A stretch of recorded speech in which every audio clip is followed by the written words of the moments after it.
Kabir sir क्या बढ़िया सो लगाया आपने। अच्छा तो सुर की बहुत समझ है। हाँ भाई गर्दन क्या हिला रहा है, चल जा पानी लेके आ, गला सूख गया मेरा। जी सर।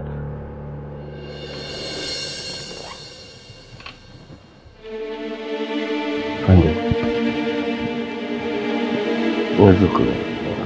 कबीर मिक्सिंग हो चुकी है, गाना सुन लो तुम। नहीं गुरुजी, मैं लेट हो चुका हूँ और मुझे निकलना भी है। क्या बात करते हो, सिर्फ 5 मिनट का सवाल है। कल से इस गाने पर काम हो रहा है, अगर कोई चेंजेस करना हो तो आज के आज मैं कर दूंगा ना। एल्बम का आखिरी सॉन्ग है, द लास्ट सॉन्ग।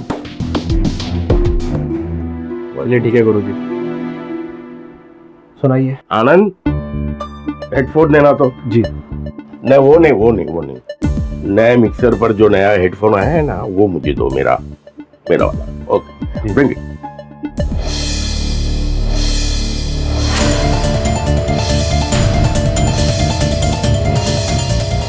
तुम्हारे एल्बम का आखिरी song, just 5 minute, the last song.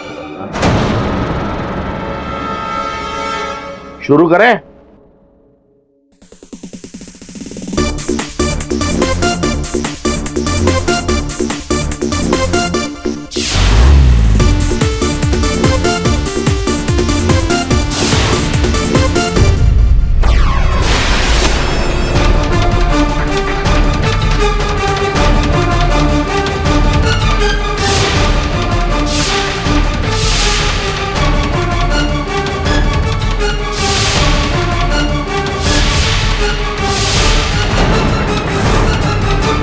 Kabir Kabir Kabir Kabir क्या हुआ तुम्हें?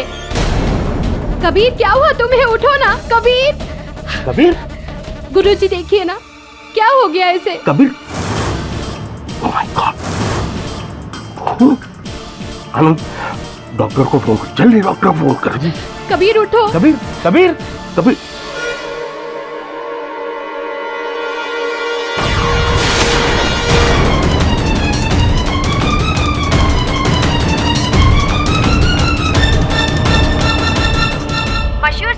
कबीर अली की मौत एक हादसा है या फिर हत्या?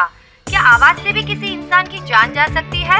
हमारे जानकारी के अनुसार कबीर अली की मौत अपने स्टूडियो में कमबैक एल्बम का आखिरी गाना सुनते वक्त हुई। पुलिस ने संदेह के आधार पर स्टूडियो के मालिक और इस एल्बम के म्यूजिक डायरेक्टर शिशपाल शास्त्री को अरेस्ट किया है। क्या शिशपाल शास्त्री, जिसने कबीर को पहली बार ब्रेक दिया था, क्या उनके हत्या के जिम्मेदार है? क्या पुलिस ये साबित कर पाएगी कि आवाज की मदद से किसी इंसान की जान ली जा सकती है? विचित्र केस है, हत्या का शस्त्र ध्वनि। इंटरेस्टिंग। तो केडी साहब, हमारी राय के हिसाब से कबीर अली का मर्डर शिशपाल ने किया। और आपके इस राय के पीछे कारण जान सकता हूँ मेरा थोड़ा सा? कारण नंबर 1, जिस स्टूडियो में वो अपनी एल्बम का गाना सुन रहे थे, वो स्टूडियो शिशपाल का था।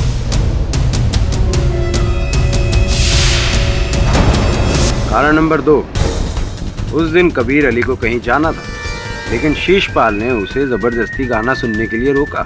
स्टूडियो में स्पीकर्स होने के बावजूद भी शिशपाल ने कबीर अली को हेडफोन पर गाना सुनने के लिए फोर्स किया, जिससे कबीर अली की दिमाग की नसों पर जोर पड़ा और वो फट गई, जिसकी वजह से उसकी मृत्यु हो गई। पोस्टमार्टम की रिपोर्ट भी इस थियरी को सपोर्ट करती है। ये सब झूठ है, मैंने किसी को नहीं मारा। अरे कबीर मेरा स्टूडेंट है, मैंने उसे संगीत सिखाया, मैं उसे क्यों मारूं? तुम सब लोग मुझे खामखा इस केस में फंसा रहे हो। तुम चाहे जो भी कर लो, सत्य की हमेशा जीत होती है। बात तो सही है राठौड़ साहब, सत्य की हमेशा जीत होती है, सत्यमेव जयते।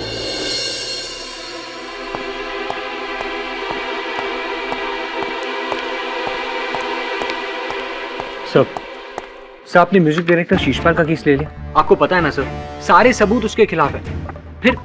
फिर क्यों सर? ना विचलित क्यों हो रहा है वरुण? ध्वनि से लोगों को कष्ट होते हुए सुना है, लेकिन क्या ध्वनि के कारण किसी को मरते हुए सुना है तुमने? मैं मिला हूं शिशपाल जी से, उनकी बात सत्य है। अब इस सत्य को अदालत में साबित करना है बस। मैं कितनी बार कह चुका हूं कि मैंने कोई खून नहीं किया है। हर मुजरिम अदालत में अपने आप को सच्चा साबित करने के लिए यही कहता है कि मैंने खून नहीं किया। आप ये बताएं कि आपका और कबीर अली का संबंध कैसा था? कैसे संबंध से क्या मतलब है आपका? बड़े अच्छे संबंध थे। वो मेरा स्टूडेंट था। कमाल है, क्योंकि मीडिया और अखबारों में तो अक्सर आपके झगड़ों की खबरें छपती थी और अभी पिछली बार तो आपके झगड़े सुर्खियों में थे।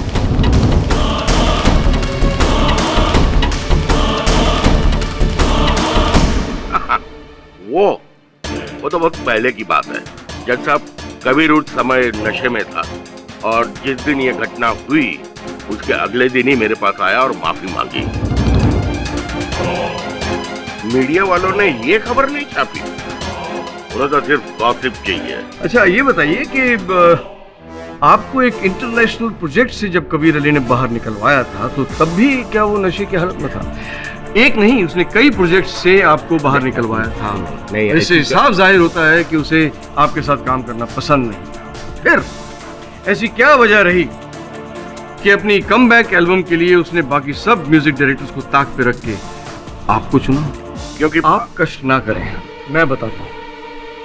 योर ऑनर, कबीर अली जब अपनी कमबैक एल्बम के लिए नए म्यूजिक डायरेक्टर्स ढूंढ रहे थे तो शीशपाल जी को इस बात का पता चल गया। उन्होंने कबीर अली के मैनेजर से कांटेक्ट किया और उसके हाथ पांव जोड़े, मिन्नतें की कि किसी भी तरीके से मेरी कबीर अली से मीटिंग फिक्स करा। दरअसल शीशपाल जी कबीर से बदला लेना चाहते थे। मैं समझ सकता हूँ, एक गुरु होने के नाते जिस लड़के को आपने शिक्षा दी, दीक्षा दी, उसे इस काबिल बनाया कि वो इतना बड़ा स्टार बन जाए, और स्टार बनने के बाद जब वो आपकी जड़ें काटने लगे तो फिर आप क्या करेंगे? वही करेंगे जो आपने किया। ये सब झूठ है। ये सच है। कबीर अली शीशपाल जी के काम से कभी भी खुश नहीं था और रिकॉर्डिंग के दौरान इन दोनों के अक्सर झगड़े हुआ करते। कबीर, तुम्हारे सुर यहाँ वहाँ हो रहे हैं। गुरुजी, सुरों के बारे में छोड़िए, पब्लिक के बारे में सोचिए। उन्हें मेरा ये स्टाइल पसंद है। जब तुमने पहली बार मेरे पास गाना गाया था तब ये स्टाइल नहीं था तुम्हारा। तुम पब्लिक को भूल जाओ, सुरों ने तुम्हें बनाया है। कैसे भूल जाऊं गुरुजी? ये गाना मैं घर पे बैठ के सुनने के लिए रिकॉर्ड नहीं कर रहा हूँ, पब्लिक के लिए रिकॉर्ड कर रहा हूँ। शीशपाल जी ने एक ही तीर से दो शिकार किए। एक तो कबीर अली को अपने रास्ते से साफ कर दिया और दूसरा अपने डूबते हुए करियर को बचा लिया। और जाहिर है योर ऑनर कि the great singer Kabir Ali की आखिरी एल्बम कौन नहीं खरीदना चाहेगा? योर ऑनर, कबीर अली की मौत दिमाग की नस फटने से हुई है, जिसे मेडिकल लैंग्वेज में ब्रेन हेमरेज कहते हैं। उस पर मैं रोशनी थोड़ी देर बाद में डालूंगा, लेकिन उससे पहले मैं मरहूम कबीर अली की बेवा पलक अली को कटघरे में पेश करने की इजाजत चाहूंगा। इजाजत। पलक जी, कृपया करके अदालत को बताएं कि उस दिन क्या हुआ था स्टूडियो? जी, कबीर ने हेडफोन लगाकर गाना सुनना शुरू ही किया था कि अचानक वो बहुत तड़पने लगा। कैसे? ऐसे जैसे किसी ने उसके कानों में तेजाब डाल दिया हो।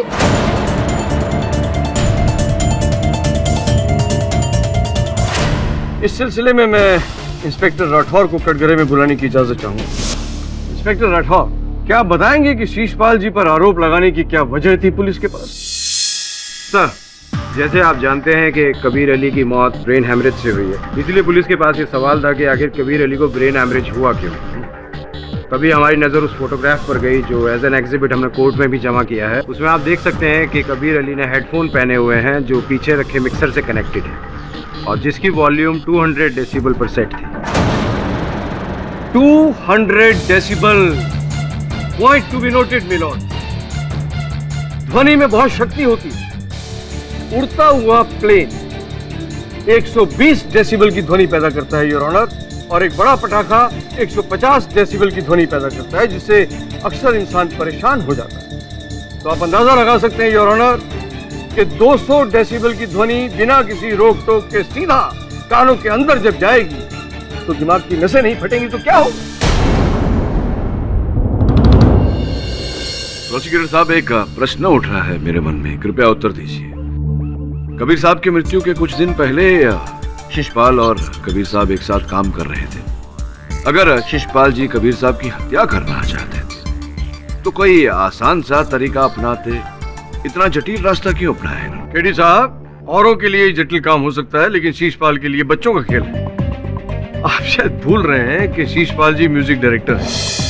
सुरों के साथ, ध्वनि के साथ खेलना, नए नए एक्सपेरिमेंट करना इनका रोज का काम।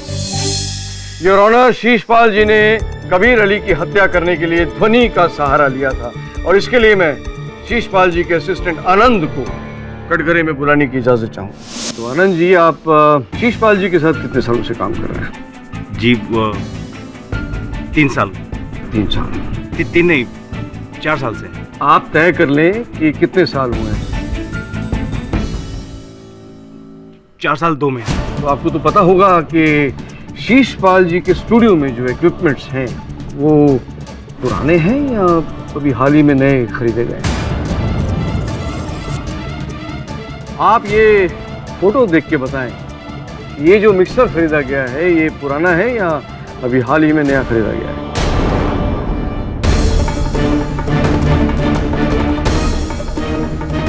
जी नया है। क्यों, पुराना मिक्सर खराब हो गया था जो नए खरीदने की जरूरत पड़ी? जी एक्चुअली वो पुराना वाला सिर्फ 100 डेसिबल साउंड का आउटपुट दे सकता था और गुरुजी को ज़्यादा साउंड की ज़रूरत थी, इसलिए नया खरीदा। ये कबीर अली की मौत से कितने दिन पहले खरीदा गया था? 1 हफ्ता पहले। Point to be noted my Lord, Kabir Ali की मौत से ठीक 1 हफ्ता पहले इन्होंने 200 डेसिबल की ध्वनि पैदा करने वाला ये मिक्सर खरीदा और ये जाहिर है कि उसी मिक्सर से कबीर अली की मौत हुई। अब इससे ज्यादा क्या साबित करने की जरूरत है कि कबीर अली के कातिल यही है? ये केवल संयोग है जज साहब। उस दिन मैंने और भी साउंड इक्विपमेंट्स खरीदे थे मेरे स्टूडियो को अपग्रेड करने के लिए, और ये सब मैंने पलक के कहने पर किया क्योंकि वो चाहती थी कि कबीर के इस एल्बम में लेटेस्ट टेक्नोलॉजी का इस्तेमाल हो। पलक ने आपसे कहा और आपने मान लिया। इतने भोले मत बनिए शीशपाल जी। 200 डेसिबल की ध्वनि, अरे 200 डेसिबल की ध्वनि आप कभी सुन सकते हैं? आप तो क्या, कोई भी नहीं सुन सकता। और किस अपग्रेडेशन की बात कर रहे हैं आप?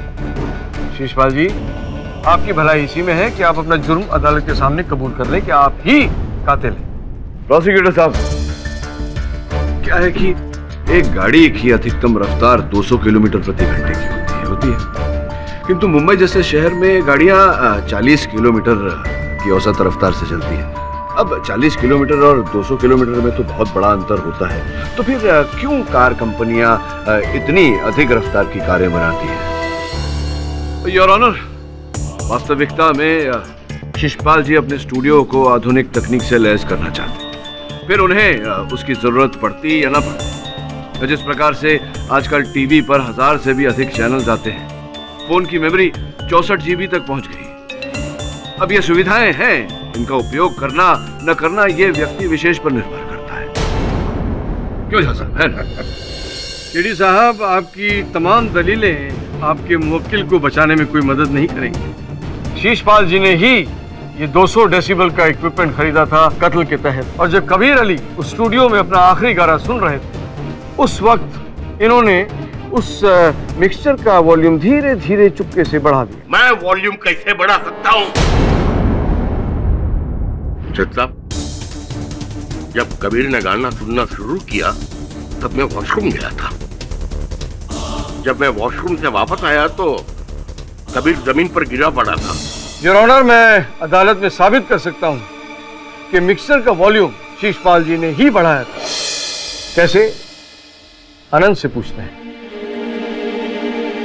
आनंद साहब, मुझे आप ये बताइए कि आपके स्टूडियो में वो जो मिक्सर है उसका वॉल्यूम बढ़ाने के लिए इंसान का वहां मौजूद होना जरूरी है? जी नहीं सर, हम कंप्यूटर प्रोग्राम की मदद से वॉल्यूम के उतार चढ़ाव की टाइमिंग सेट कर सकते हैं।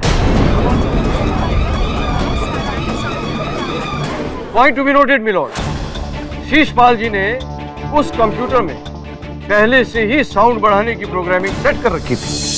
वकील साहब, अगर मैंने प्रोग्रामिंग पहले से ही सेट किया होता तो उसका रिकॉर्ड मेरे कंप्यूटर में होना चाहिए।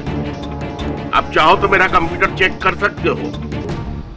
लेकिन शीशपाल जी, मुझे लगता है कि कोई फायदा नहीं होगा, क्योंकि वो प्रोग्रामिंग जो आपने सेट की थी वो तो आपने पहले ही नष्ट कर दी होगी।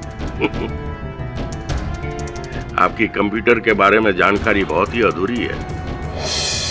आपको शायद पता नहीं होगा कि अगर आप कोई चीज डिलीट करते हो, कोई डेटा डिलीट करते हो, उसका रिकॉर्ड भी कंप्यूटर में होता है। तो फिर क्या जादू से ही वॉल्यूम खुद ब खुद बढ़ गया? मुझे क्या पता, मैंने कंप्यूटर में कोई टाइमिंग सेट नहीं की थी। योर ऑनर, उस समय स्टूडियो में शीशपाल जी और आनंद के अतिरिक्त पलक जी भी उपस्थित थी। मैं उन्हें कटघरे में बुलाने की आज्ञा चाहता।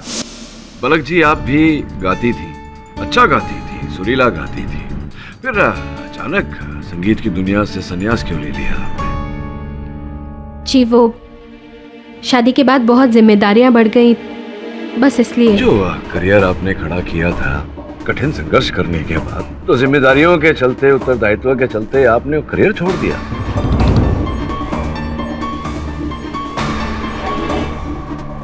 सर, दोनों में से किसी एक को तो करियर के साथ सैक्रिफाइस करना ही था ना। अच्छा, जो बात मैंने सुनी है, क्या वो सच है पलक जी की जबरदस्ती की थी आपके साथ कबीर साहब ने? वो चलते थे आपके नाम से, आपके टैलेंट से?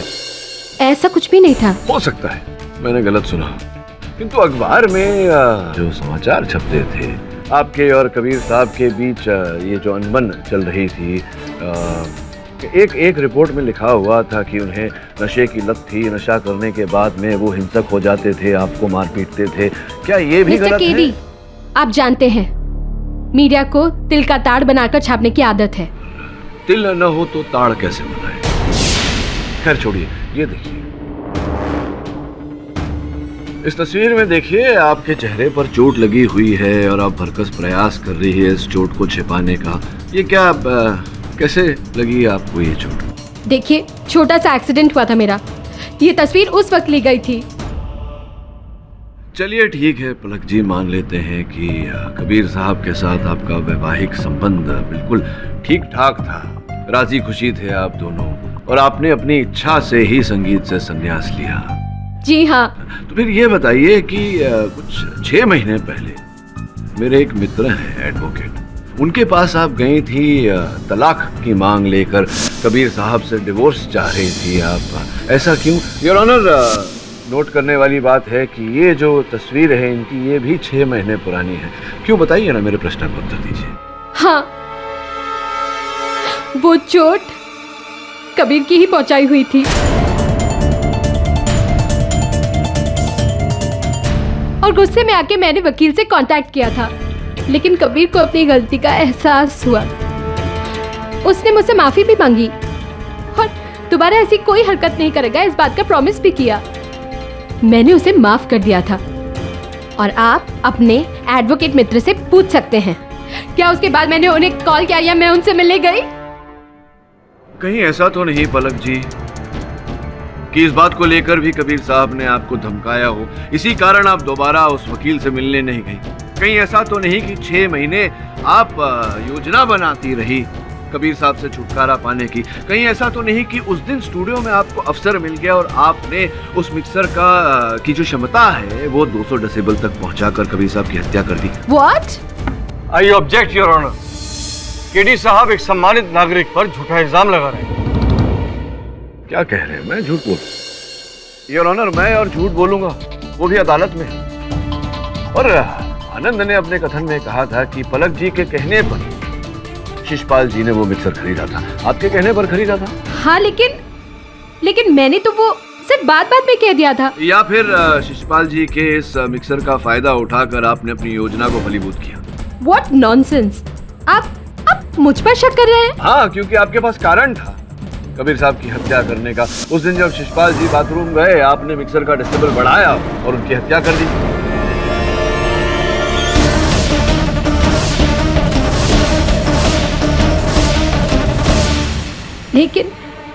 लेकिन मैं म्यूजिक उपकरण के बारे में कुछ जानती ही नहीं। उसका वॉल्यूम कैसे घटाया जाता है, कैसे बढ़ाया जाता है, मुझे नहीं पता। अद्भुत बात है, आप इतने वर्षों से प्लेबैक सिंगिंग कर रही हैं। ये जानकारी अगर आपके पास नहीं तो किसके पास होगी? देखिए मिस्टर कीदी, मैंने कबीर को इस इंडस्ट्री में वापस लाने के लिए अपना सब कुछ दांव पर लगा दिया। घर, यहाँ तक कि अपने गहने भी गिरवी रख दिए सिर्फ उसकी सफलता के लिए। मैं गुरुजी के पास गई ताकि सारे म्यूजिक उपकरण अपडेट किए जा सके। अगर मेरा इरादा कबीर का खून करने का होता तो मैं ये सब करती ही क्यों? बताइए आप, क्यों करती मैं ये सब? मैंने इतने सालों तक कबीर का टॉर्चर सहा, लेकिन अब जब कबीर सुधर रहा था, वो खुद कोशिश कर रहा था सुधरने की, तब मैं उसे क्यों मारती? क्यों मारती मैं उसे? बताइए आप।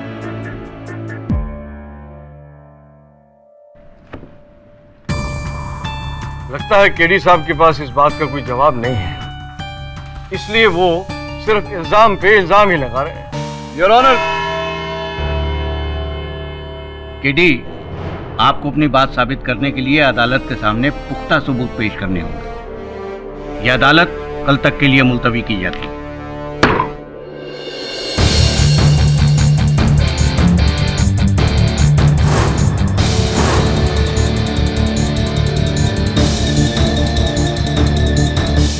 सब बहुत ही इंटरेस्टिंग फैक्ट्स हैं, मुझे तो इसके बारे में पता ही नहीं था। ये जानकारी जितनी दिलचस्प है उतनी आश्चर्यजनक भी। समझ रहा हूं मैं कुछ कुछ। योर ऑनर, कल रात मैंने ध्वनि की बारीकियों को समझने के लिए कुछ प्रयोग किए जो सफल रहे। अब मैं अदालत में ये स्पष्ट करना चाहूंगा कि कबीर अली की हत्या कैसे की गई। वरुण,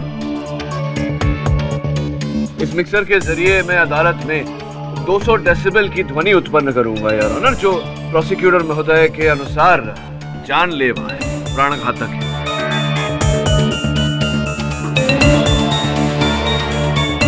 क्यों ना ये प्रयोग हम प्रोसिक्यूटर साहब पर ही करें, क्योंकि इन्हें विश्वास दिलाना महत्वपूर्ण है योर ऑनर। ये क्या बेहुदा मजाक है योर ऑनर?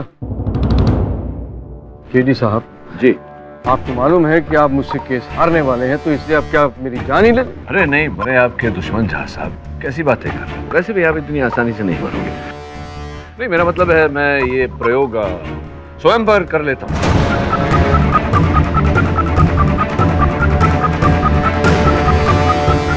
ये जो मिक्सर है, ये यहाँ इसका कंट्रोल है, इसके द्वारा आप ध्वनि 200 डेसिबल तक बढ़ाते जाएं। चलिए अब अपने हाथों, कुर्सी ले आओ वरुण, अपने हाथों से मुझे ये हेडफोन पहना दीजिए। आइए पीछे से।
केडी, तुम इस तरह हमें छोड़ के नहीं जा सकते।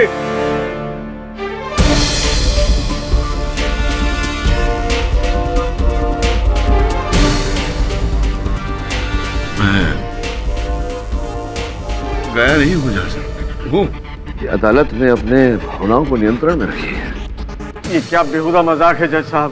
केडी, आप ठीक तो हैं ना? जी योर ऑनर, मैं ठीक हूँ। क्षमा चाहता हूँ इस प्रदर्शन के लिए। योर ऑनर, जैसा कि अभी अभी मैंने अभियोग पक्ष महोदय की सहायता से स्वयं पर 200 डेसिबल की ध्वनि का प्रयोग किया, ये प्रमाणित करने के लिए योर ऑनर की ध्वनि से कभी किसी की हत्या नहीं की जा सकती। हमारे शरीर की प्रतिरोधक क्षमता इतनी अधिक होती है कि ध्वनि हमारे शरीर पर असर तो करती है, लेकिन हमें मार नहीं सकती।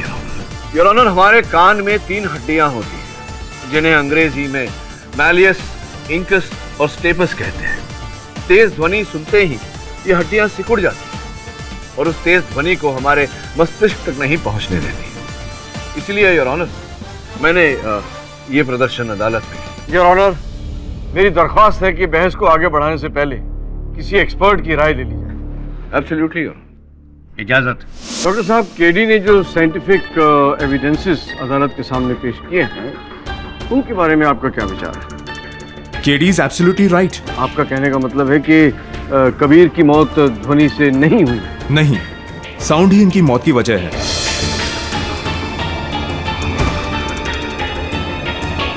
तेज साउंड की वजह से उनको ब्रेन हैमरेज हुआ था। डॉक्टर, मैं कुछ समझा नहीं।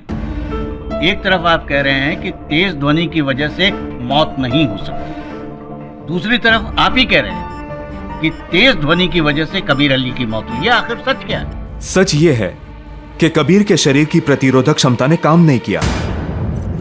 किंतु डॉक्टर साहब, उस ध्वनि ने कबीर साहब के शरीर की प्रतिरोधक क्षमता को कैसे पार कर ली? क्या वो अस्वस्थ थे? कबीर का शरीर स्वस्थ था, यह कैसे हुआ मैं नहीं जानता, पर हां, कबीर के कान में मौजूद हड्डियां तेज ध्वनि के जोखिम स्तर के बावजूद सिकुड़े नहीं थे। तो देख लिया केडी साहब, कबीर की मौत ध्वनि से ही हुई है। आपका एक्सपेरिमेंट फेल हो गया। योर ऑनर, फोरेंसिक्स डॉक्टर के इस रहस्य उद्घाटन ने मुझे भी स्तब्ध कर दिया है। मैं इस मामले की जांच करने के लिए अदालत से समय की मांग करता हूं। ठीक है केडी, मैं तुम्हें 1 दिन की मोहलत देता हूं। यह अदालत तब तक के लिए मुलतवी की जाती है।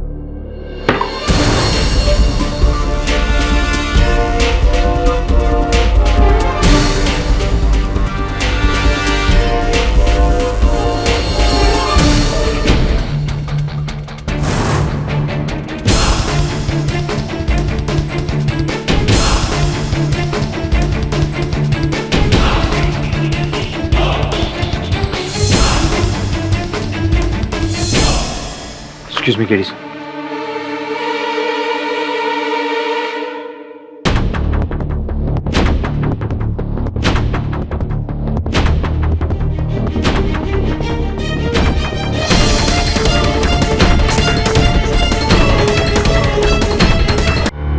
योर ऑनर, कबीर अली साहब बिल्कुल स्वस्थ थे। उसके बाद भी उनके शरीर की प्रतिरोधक क्षमता ने काम क्यों नहीं किया?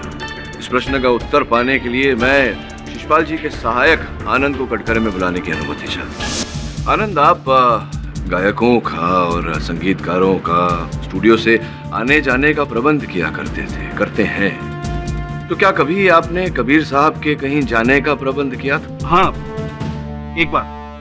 एक बार मैं उन्हें रिकॉर्डिंग के दौरान डॉक्टर के पास ले गया था, पलक जी के कहने पर। तो पलक जी, कबीर साहब का स्वास्थ्य उस दिन बिगड़ गया। कौन से वैद्य के पास भेजा था आपने उन्हें? जी, कबीर ENT स्पेशलिस्ट के पास गए थे। Ear, nose and throat. तो क्या उन्हें संभवतः ईयर में, कानों में कोई दिक्कत आ रही थी? तो ये जिस डॉक्टर के पास आपने भेजा था उन्हें, वो व्यक्ति कौन है, जरा अदालत को बताएंगे? जब मेरा खुद का भाई ENT स्पेशलिस्ट है, तो मैं कबीर को किसी और के पास क्यों भेजूंगी? हाँ, ये बात तो है। जब घर ही में काम हो जाए तो किसी को बाहर क्यों भेजना? सुना है कि आपके भाई साहब जो थे, उनकी बनती नहीं थी कबीर साहब के साथ, और वो ये जो विवाह आपका हुआ कबीर साहब के साथ, उसके भी विरुद्ध थे, और इस विषय पर कबीर साहब के साथ वाद विवाद भी हुआ था। सच है ये बात? विवाह किया था आपकी बहन ने कबीर साहब के साथ। क्या आपने इस विवाह को अपना समर्थन दिया था? खुश थे आप इस बात से? नहीं, मेरी बहन ही मेरा परिवार है, और कबीर दूर दूर तक उसके लायक नहीं था। मैंने पलक को बहुत समझाया, लेकिन उसने मेरी एक ना सुनी और कबीर से शादी कर ली। लेकिन शादी के बाद ही कबीर ने अपना असली रंग दिखाना शुरू कर दिया। मैं तुम्हें कितनी बार समझाया कि कबीर को डाइवोर्स दे दो, वो तुम्हारे लायक नहीं है, और ना ही कभी वो। तुम मेरे घर पे क्या कर रहे हो? मैं यहाँ अपनी बहन से मिलने आया हूँ। ये तुम्हारी बहन नहीं, मेरी पत्नी है। Get out. कबीर, ये क्या बदतमीजी है? तमीज से बात करो भैया से। कल की मार हजम हो गई शायद, और पिटना है? औरत पे हाथ उठाता है भैया।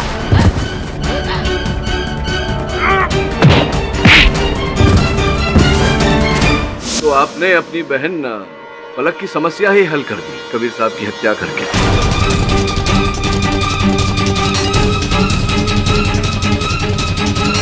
ऑब्जेक्शन योर ऑनर, केडी साहब एक सम्मानित डॉक्टर का अपमान कर रहे हैं। योर ऑनर, प्रोसिक्यूटर महोदय के लिए तो मेरे मुवक्किल शिशपाल जी के अतिरिक्त यहाँ उपस्थित हर व्यक्ति सम्मानित है। आप कृपया इन्हें आदेश दें कि मुझे बीच में न टोकें। Permission granted. Your honour, Kabir साहब की जेब से कान में डालने वाली दवा ईयर नेक्टर की ये शीशी मिली। इसे हमने लेबोरेटरी में जांच के लिए भेजा। जो रिपोर्ट वहां से हमने पाई उसके अनुसार इसमें कानों में डालने वाली दवा नहीं थी योर ऑनर, बेंजोपेन था। इससे कान की छोटी हड्डियां नकारा हो जाती है।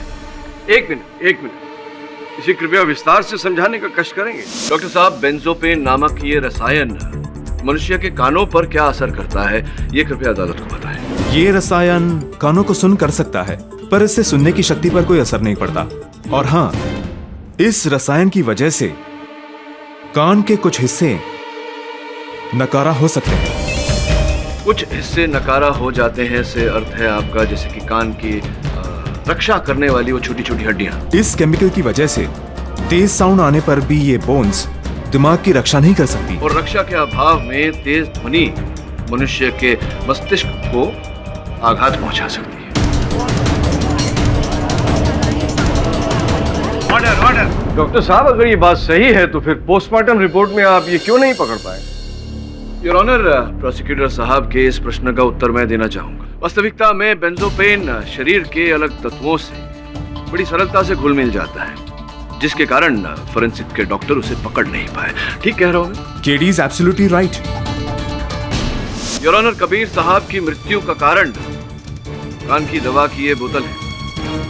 कबीर साहब को मारने का, उनकी हत्या करने का ये षड्यंत्र दो लोगों ने रचा था। पलक, जो कबीर साहब से तंग आ चुकी थी, छुटकारा पाना चाहती थी, और पलक की सहायता की उनके भाई साहब डॉक्टर समीर अस्थाना ने कान की दवा की इस बोतल में बेंजोपेन मिलाकर, जिसके कारण कबीर साहब की कान की हड्डियां नकारा हो गई, उनकी रक्षात्मक क्षमता खत्म।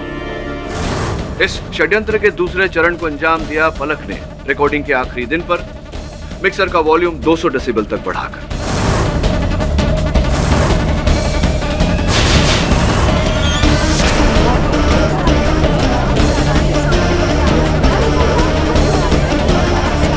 ऑर्डर। केडी साहब, मैं एक डॉक्टर हूँ, केमिस्ट नहीं। मेरा काम है दवा लिख के देना, और जिस दवा को आप अदालत में सबूत बनाकर पेश कर रहे हैं, वो दवा मैंने कबीर को प्रिस्क्राइब की थी, दी नहीं थी। कबीर ने वो दवाई बाहर किसी केमिस्ट से ली थी। उसमें बेंजापेन कहाँ से आ गया मैं नहीं जानता। क्या सबूत है आपके पास इस बात का कि आपने दी नहीं थी? ये आप आनंद से पूछ सकते हैं, वो वहीं पे था, या फिर मेरी सेक्रेटरी अलीशा से पूछ लीजिए। कबीर ने उससे ये भी पूछा था कि बाहर केमिस्ट खुला है कि नहीं। ऑब्जेक्शन योर ऑनर, केडी साहब शीशपाल जी को बचाने के लिए उल जलूल दलीलें पेश कर रहे हैं। इससे पहले इन्होंने जो भी सबूत दिए हैं वो अंत में गलत साबित हुए हैं। आखिर ये हो क्या रहा है अदालत में योर ऑनर?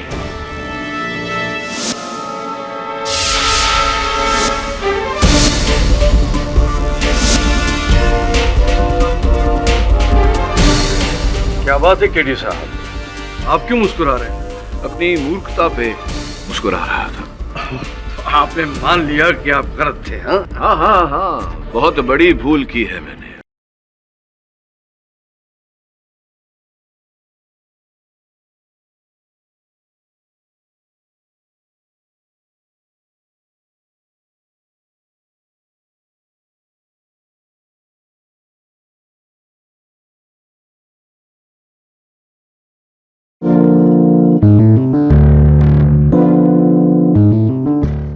क्या बात है केडी साहब, आप क्यों मुस्कुरा रहे हैं? अपनी मूर्खता पे मुस्कुरा रहा था। आपने मान लिया कि आप गलत थे?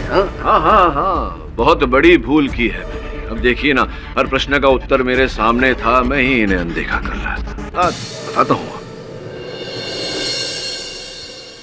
शिशपाल जी, कितने वर्षों से आनंद जो आपके सहायक हैं, आपके साथ कितने वर्षों से काम कर रहे हैं? 4 साल 2 महीने। तकरीबन उतना ही समय से काम कर रहे हैं। 4 साल 2 महीने। तब से जब से पलक जी आपके साथ गाना गाती थी।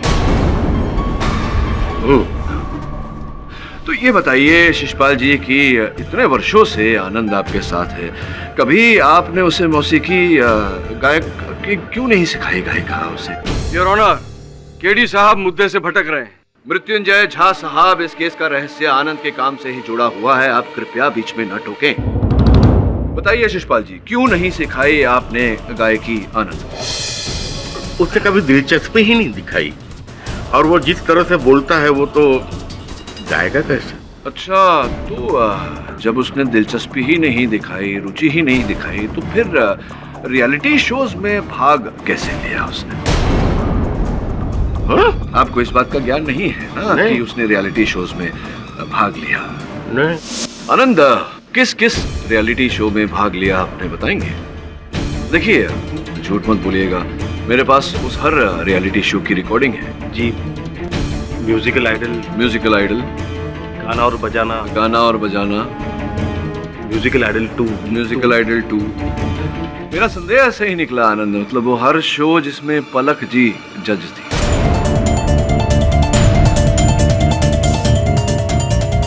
दुनिया को धोखा दे सकते हो लेकिन मेरी आंखों को नहीं। मैंने देखा कि जब जब तुम पलक जी को देखते हो तुम्हारे अंदर एक उत्तेजना सी भर जाती है। योर ऑनर, मैंने पलक अली जी के हर शो की रिकॉर्डिंग देखी और अनेक स्थान पर मुझे आनंद दिखाई दी।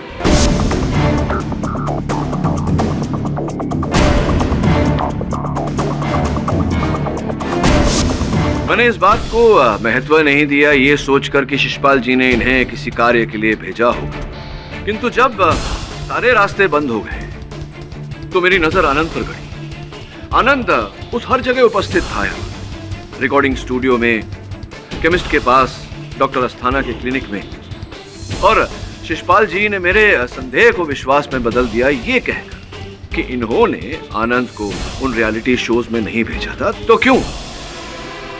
क्यों हिस्सा लिया आपने उन रियलिटी शोज में? मैं बताता हूं। उन रियलिटी शोज में हिस्सा लेना, शिशपाल जी का सहायक बनना, इन सारे कार्यों के पीछे एक ही कारण था, पलक अली। और इसी कारण से तुमने कबीर अली की हत्या भी की है। योर ऑनर, किसी का प्रशंसक होना कोई बुरी बात नहीं, किंतु जब यह प्रशंसा, यह सम्मान सनक बन जाए तो तकलीफ हो जाती है, घातक बन जाती है। और ऐसा ही इस केस में हुआ। क्या मैं सही कह रहा हूं या मैं सही कह रहा हूं? देखिए, मैं पलक का प्रशंसक नहीं हूं, मैं पलक से प्यार करता हूं।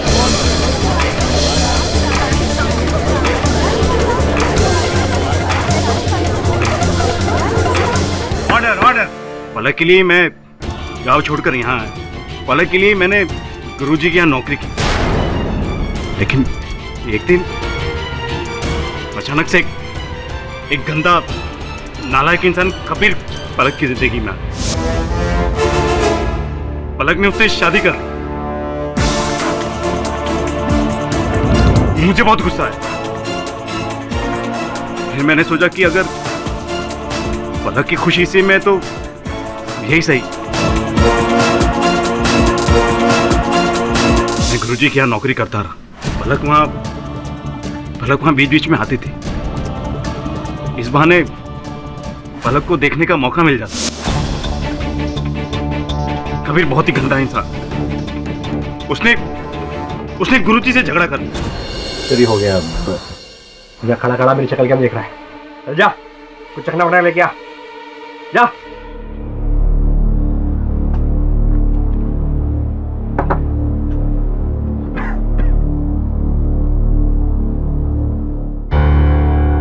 कबीर, तुम शराब पी रहे हो स्टूडियो में, काम की जगह पर?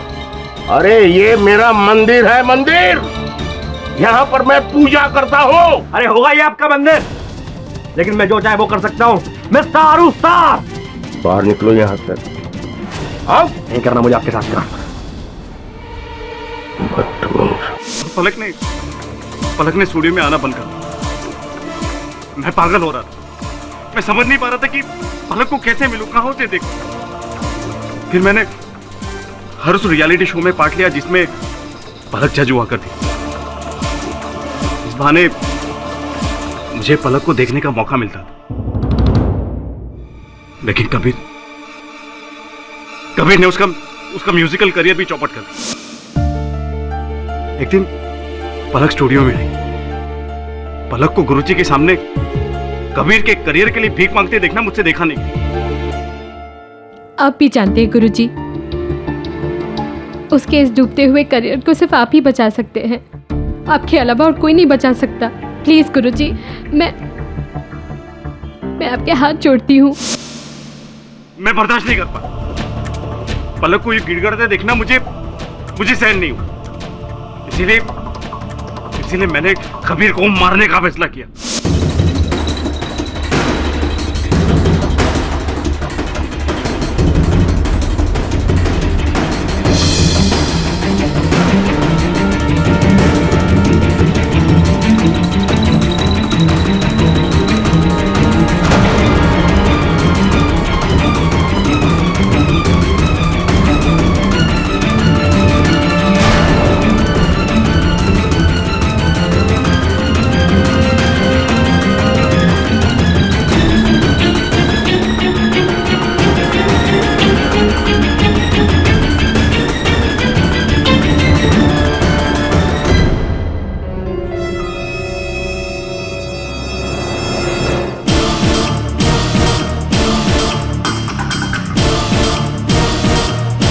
चल जा, पानी ले गया।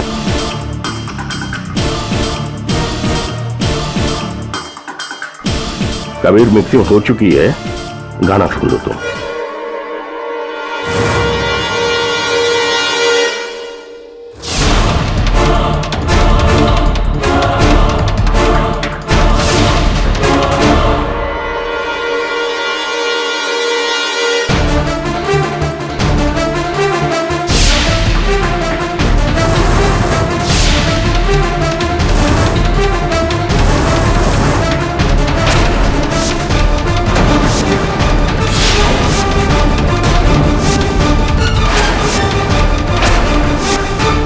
मेरे दिमाग में आया कि मैं 200 डेसिबल की क्षमता वाला म्यूजिक कंसोल और बेंजोपिन रसायन की मदद से कबीर की हत्या कर सकता हूं। ऐसा मैंने एक इंग्लिश पिक्चर में देखा। डिफेंस प्रेस चलो। आनंद ने अपना गुनाह खुद कबूल किया है। कबीर अली की हत्या करके इन्होंने एक नहीं बल्कि 2 जिंदगियों को खराब किया है। लिहाजा ये अदालत आनंद माथुर को मृत्यु दंड की सजा सुनाती है।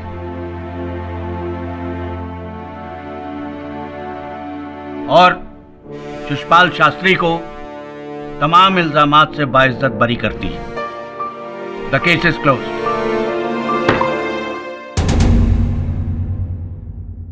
झा साहब, सुना था कि आपको कहीं जाना था, जिसलिए आपका ज्यादा समय नहीं लिया। अजय, गाना वाना गाते हैं या नहीं? नहीं बाबा, मैं नहीं गाता।